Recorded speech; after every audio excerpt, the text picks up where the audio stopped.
Jonathan Roumie may be the face of Jesus in The Chosen, but what fans don't know is how dangerously close this role came to destroying his life.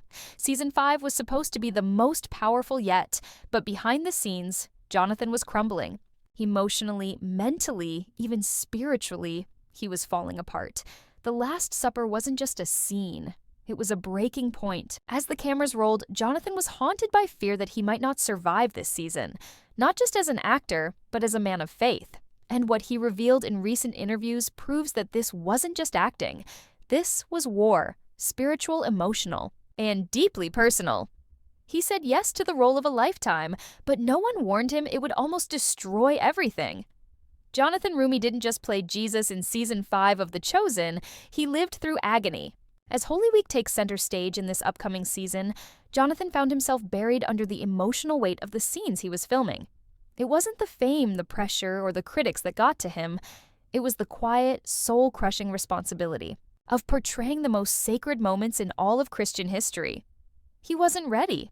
How could anyone be? In his own words, preparing for Season 5 meant diving into Scripture like never before. He wasn't just reading the Bible, he was interrogating it, living in it, breathing it. I kept asking myself, he said, what would make Jesus sweat blood? What did that feel like? That wasn't just a line from an interview, that was a cry for help. Because Jonathan wasn't pretending anymore.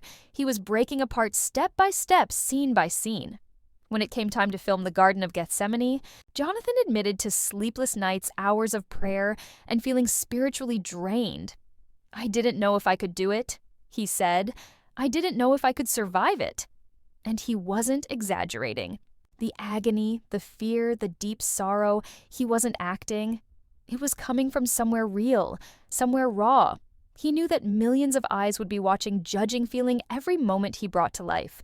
And for a man who has always been deeply committed to his faith, the burden of getting it right became a personal cross to bear. Even his co-stars noticed a shift. He was quieter. He was often seen praying alone on set. And when it came time to shoot The Last Supper, Jonathan confessed. It almost broke me.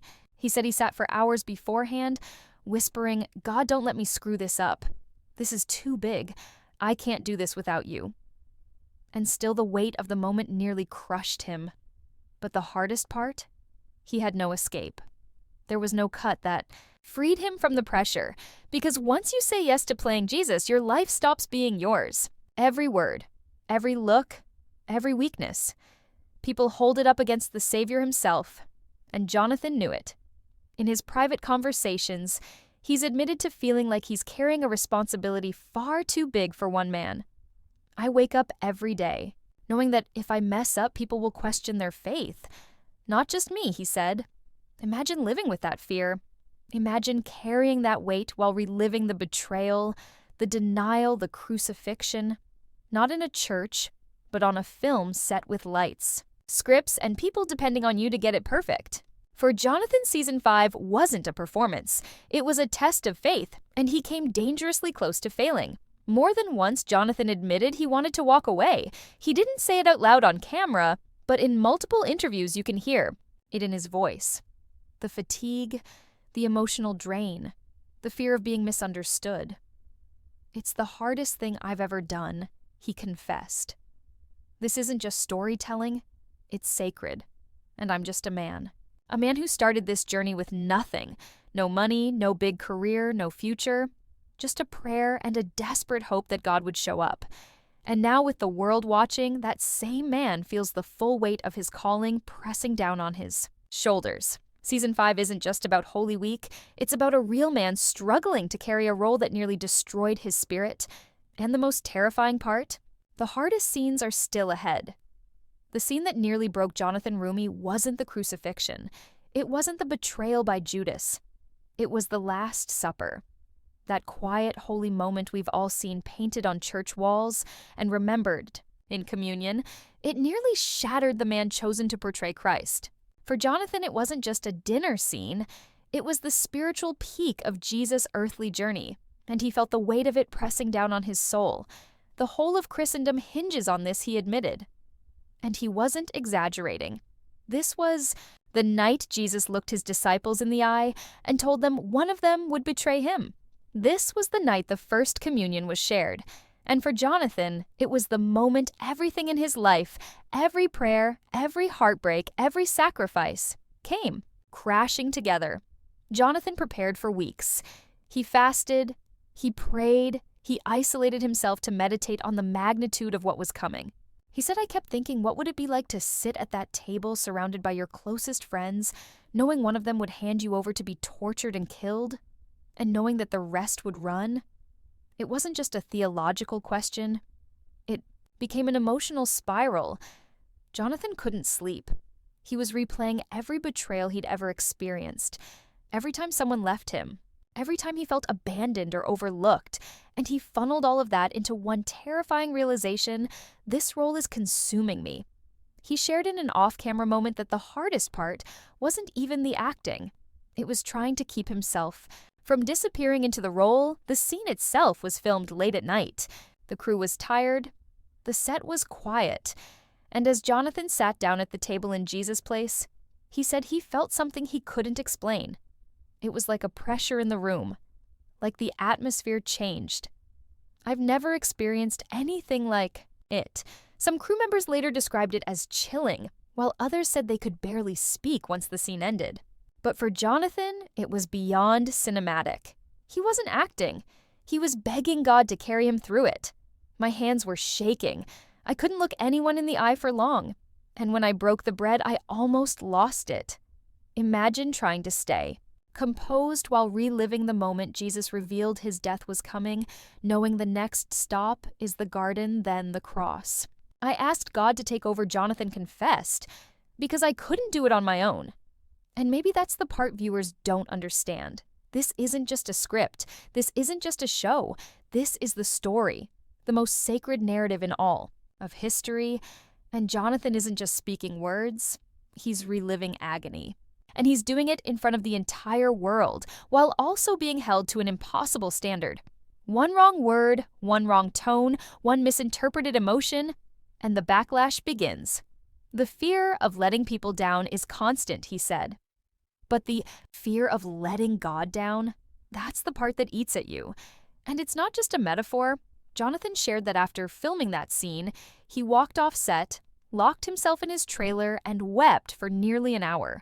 It was like I had nothing left. He admitted I was spiritually emptied. But the pressure didn't stop there. After the Last Supper came the Gethsemane scenes, and for Jonathan, that meant portraying the most emotionally devastating moment in Jesus' life, the moment of complete surrender. When you think about what Jesus experienced in the garden, knowing what was about to happen, asking God to take the cup from him, it's overwhelming, he said. And trying to act that out, it's impossible unless you're broken first, and broken he was. Jonathan explained that the days leading up to that scene were some of the darkest he'd ever experienced. It wasn't depression exactly. It was more like this deep ache in my soul, like I was walking through shadows. Friends noticed, crew noticed. But he kept going because he had to. In interviews, Jonathan's voice trembles when he talks about it. He doesn't pretend to be strong. He doesn't wear a mask. I prayed every night, God help me, please help me. Because I wasn't sure I was going to make it through this season. This wasn't a publicity stunt. This wasn't about getting sympathy. This was a man of faith on the verge of collapse, trying to honor the greatest story ever told. And the terrifying thing, he still wasn't sure it was enough. Even now, he said, I wonder if I gave it everything it deserved. I tried, I really did. But some days I felt like I was drowning, and the pressure didn't just come from within. People around him expected perfection, directors, producers, fans. Everyone looked to Jonathan to embody Jesus, to carry peace, patience, wisdom, compassion, sorrow, and sacrifice all at once. You don't get to have a bad day when you're playing. Jesus, he said, you don't get to snap at someone or show weakness. Everyone expects you to be him. But Jonathan is human. He has fears, insecurities, moments of doubt. And carrying all of that while trying to keep the production moving nearly destroyed him. I came home from set some nights and just collapsed, he confessed. I didn't even eat, I'd just lie on the floor and cry. And yet he kept going. Not because he felt strong, not because he was fearless, but because he believed that if God called him to this role, then God would carry him through it. "I've never been more dependent on God in my life," he said. "There were moments when I wanted to quit, when I thought I can't do this anymore, but then I'd remember why I started, and I'd pray again." His honesty is raw. It's painful. But it's also deeply human.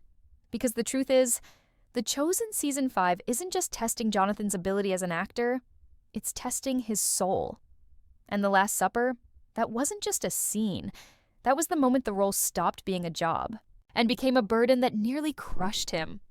The next time you watch The Chosen, remember this. Behind that calm face of Jesus, behind the gentle eyes and soft voice, is a man who is breaking himself open to honor the story. A man who has risked his peace, his strength, even his identity, to tell the truth of Christ's final days. Season 5 is not just a chapter in a series. It is a reckoning. And for Jonathan Roumie, it may be the most devastating and most holy chapter of his entire life. As The Chosen exploded across the world, something unexpected happened. Jonathan Roumie became a symbol, not just of the show, but of Jesus himself. People weren't just watching him on screen, they were approaching him in public, weeping in his arms, asking for prayers, confessions, even miracles. And at first, Jonathan tried to embrace it. He saw it as a blessing, a ministry, a divine opportunity. But over time, that blessing began to twist into something terrifying. "People don't see me anymore," he admitted. "They see who I'm playing. And sometimes I forget where he ends and I begin." Imagine carrying that weight. Being praised, idolized, expected to embody perfect grace, all while privately feeling broken, exhausted, and unsure of who you are without the role. It started with small things. People following him after events, crowds forming just to touch him. But then came the letters. Hundreds of them. Messages from people saying they found God again because of him, or that they were on the brink of suicide, but his portrayal of Jesus saved them. And while that sounds beautiful, it shattered him inside. "What if I fail one day?" he whispered. "What if I say the wrong thing, or fall short, or disappoint someone who was hanging on by a thread?" The pressure of representing Christ, on and off screen, was no longer something he could carry without cracking. His faith, which once felt like a safe refuge, became a battlefield. And the enemy wasn't just public scrutiny, the enemy was doubt. Jonathan confessed that during the filming of Season 5, his prayers changed. They weren't polished or poetic anymore. They were desperate. "I wasn't saying, 'Lord, guide me.' I was saying, 'Lord, I'm lost. Please don't leave me here.'" Fame had brought him a global platform, but also a tidal wave of spiritual warfare. And the more success The Chosen gained, the more isolated he became. I felt like I couldn't talk to anyone about it. Not really, because how do you explain that the thing everyone loves you for is the same thing that's slowly tearing you apart? Behind the crowds, the cameras, and the social media spotlight was a man silently screaming for help. Even his personal relationships began to suffer. Friends didn't know how to relate to him anymore. Some treated him like a celebrity, others like a prophet. Few treated him like a normal man struggling to stay grounded. "It's lonely," Jonathan said, "because everyone assumes you're okay. You're the guy who plays Jesus. You have to be okay." But he wasn't. He was overwhelmed, overworked, spiritually drained, and fighting back anxiety that came in waves. And it wasn't just emotional. His body began to suffer too. Long days on set, little sleep, constant travel. Jonathan started feeling it in his chest, his back, his legs. "I pushed myself until my body pushed back," he said. "And when it did, I didn't know how to stop." In one interview, Jonathan opened up about a moment when he collapsed in prayer, sobbing uncontrollably, unsure if he could keep doing the role. "I felt like I was at war with myself. Half of me wanted to walk away and rest. The other half said, 'You can't quit now. The world is watching,' and that's the trap. When your faith becomes public, it can start to feel like a performance. And when your performance is faith-based, it becomes almost impossible to separate who you are from what people expect you to be." "I wasn't pretending to be Jesus," Jonathan explained, "but I was losing myself trying to live up to him. And yet despite the weight, despite the doubt he kept showing up. Not because he felt strong, but because he believed he had to. If I walk away, what happens to the message? What happens to the people who are finding hope through this story? But that kind of thinking became its own trap. He began to feel responsible not just for his performance, but for the faith of millions. That's when I knew something was wrong, he said. Because it's not me who saves people. It's God. But somewhere along the way, I started confusing the naman too. And that confusion nearly ruined him, not just as an actor, but as a man of faith. Jonathan began to fear stepping outside, not because he didn't love people, but because he wasn't sure he could keep pretending to be okay. Every time someone thanked me, it made me feel like a fraud, like I was taking credit for something that wasn't mine. And that's the dark truth. The more people praised him, the more it hurt. Because deep down, he knew the version of himself they saw wasn't the whole story. I wanted to scream, "I'm not him. I'm just trying my best." But he didn't. He smiled, he hugged, he prayed, and he quietly broke apart. Season 5 became the turning point, not just in the story of Jesus, but in the life of the man playing him. The emotional toll of Gethsemane, the betrayal of Judas, the loneliness of the cross. Jonathan wasn't just acting it, he was living it. And it became harder and harder to return to real life after filming wrapped each day. There were nights I didn't know who I was anymore. He said, I would sit in silence for hours, not even turning on the lights, just sitting in the dark trying to breathe. The line between character and soul had blurred, and Jonathan was afraid he might never come back from it. This isn't a story of celebrity.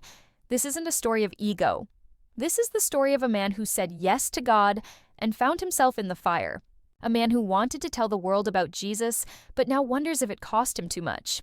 Jonathan Roumie didn't just act in The Chosen, he gave himself to it. And now, as Season 5 pushes him to the very edge of his strength, the question remains, will he survive what comes next? By the time The Chosen reached its 5th season, Jonathan Roumie was no longer just portraying Jesus, he was becoming a vessel for millions of people's hopes, prayers, and expectations. But what the world didn't see was the quiet unraveling happening beneath the surface. While fans celebrated the miracles on screen, Jonathan was facing a different kind of suffering, a soul-deep exhaustion that no applause could cure. He wasn't just acting anymore. He was carrying the cross off-screen too, and it was starting to crush him. The emotional scenes of Season 5, especially the Last Supper and Gethsemane, weren't just intense. They were devastating. Jonathan had prepared, he had prayed, he had fasted. But when the cameras rolled, something happened. The weight of Christ's pain hit him like a wave. And once it hit, it didn't leave. After shooting those scenes, he said, I didn't sleep for days. I kept hearing Jesus' words in my head. My soul is overwhelmed with sorrow to the point of death. It wasn't a line from a script. It was how he felt. That scene, filmed in front of cameras, left him shattered in private. Jonathan began questioning everything. Not just the role, not just the show, but his own identity, his purpose, even his calling. I thought I was strong enough to do this. But maybe I'm not, he admitted. The line between Jonathan and Jesus blurred so much that he didn't know how to switch it off anymore. Every day, fans would reach out to him with their deepest wounds, stories of abuse, addiction, grief, despair. And they weren't just looking for comfort, they were looking for him to be the one to heal it. I can't carry all this, he confessed. Only God can, but people think I am him, and that's what's breaking me. The internal pressure only grew as Season 5 explored darker, more sorrowful parts of the Gospels. The betrayal by Judas, Peter's denial, the rising tension with the Sanhedrin. And through it all, Jonathan had to not only perform, but embody the love, sorrow, and compassion of Jesus. The trouble is when the director called cut, the pain didn't stop. The sorrow stayed with him, and his body began to pay the price. I was emotionally and physically exhausted. My heart would race for no reason. My chest felt tight, and I didn't know if I was having a panic attack or a spiritual breakdown. He was carrying a role that millions revered, but it was becoming a silent prison. Even his closest confidants began to worry. Jonathan, once full of warmth and quiet confidence, became withdrawn. He stopped answering messages, stopped going out. He began isolating himself not because he didn't care, but because he couldn't find the energy to pretend anymore. I didn't want to see anyone. I didn't want to talk. I just wanted to disappear for a while, he admitted. For someone seen as a beacon of faith, that admission was terrifying. But it was real. And it revealed the price of giving everything for a story that demands everything in return. That confession changed everything. He stopped trying to carry the show alone. He stopped trying to be the source of other people's faith. And he started going back to basics. Real prayer, rest time alone with God, not to prepare for a role, but to save his own soul. I had to remember that Jonathan Roumie is not the Messiah. I'm just his servant, and that's enough. But the damage was already done. The emotional toll of Season 5 changed him forever. He's not the same man who stepped into this journey back in Season 1. He's more fragile now, more cautious, but also somehow more honest. He's learned that saying yes to God doesn't mean you won't be broken. It means you will be, but he will meet you in that breaking. And for Jonathan, that lesson came at the highest price. For now, fans must face a heartbreaking reality. The Chosen may go on, but Jonathan Roumie might not. Not because he failed, but because he gave everything. He broke himself open to bring Jesus to life in a way no one else ever has. And now, after 5 seasons of miracles, heartbreak, and sacrifice, Jonathan is stepping into the final act with nothing left to prove and nothing left to protect. Just faith. So the question isn't whether he ruined his life with The Chosen, it's whether he saved it by letting it break him. Because sometimes the only way to find yourself is to lose. Everything first. Share your thoughts in the comments and subscribe our channel for more updates. Thanks!